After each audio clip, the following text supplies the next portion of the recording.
Now it's time to find out what's making headlines this morning.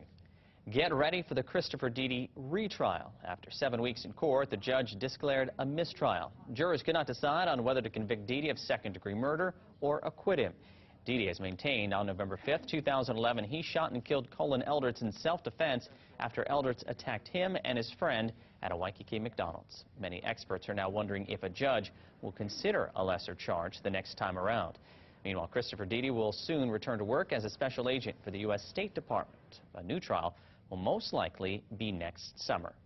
And joining us now on set is former mayor and current attorney Peter Carlisle. Good morning, Paul. Thanks for being here this morning. Let's get your take on this. There was obviously a lot of information for those jurors to digest over the weeks of the trial, as well as many days of deliberation. Well, each of the prosecution and the defense chose the all-or-nothing approach, and that is either not guilty or murder in the second degree.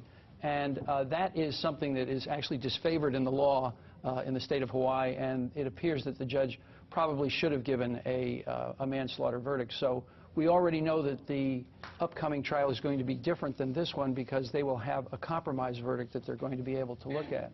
I think the challenge for both of the lawyers right now is to try and figure out, okay, what can we do in this interim to try and reach some sort of reasonable resolution of this case. It's sort of a wake-up call on both sides. He wasn't acquitted and he wasn't found guilty of murder in the second degree. Is there middle ground that they can reach some sort of compromise that will make sense considering the facts and circumstances of the case? A very drunk individual in terms of the defendant and a victim who obviously was by no means a model citizen, to put it mildly.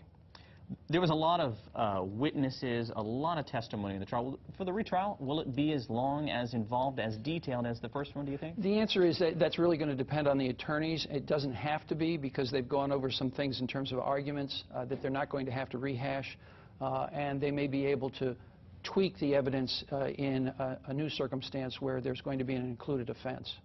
We listened to a lot of testimony from witnesses. Will they be able to use any of that from the first trial, or yes. We'll have to listen to it all again? Yes. Well, are you going? If you mean using the transcripts, no. If you've got a witness, that witness is going to go on. But are they going to be able to use those statements to a certain extent against the people who are making new statements? If they alter it, the answer is yes, for impeachment purposes. Okay. You were saying you weren't surprised on Friday? Well, on Friday when the judge sat there and said, okay, go home for 3 days and think about it, I think the writing was pretty much on the wall that they had said, look, we can't come up with a decision, and so this was for them to go back, think about it over the weekend. They thought about it and came back with the same thoughts that they had on Friday. All right. Thanks for coming in, giving us some insight into the trial as well as what we can expect for the next Deedy trial. Once again, expected to be next summer. Thank you very much, Peter. Aloha, Paul.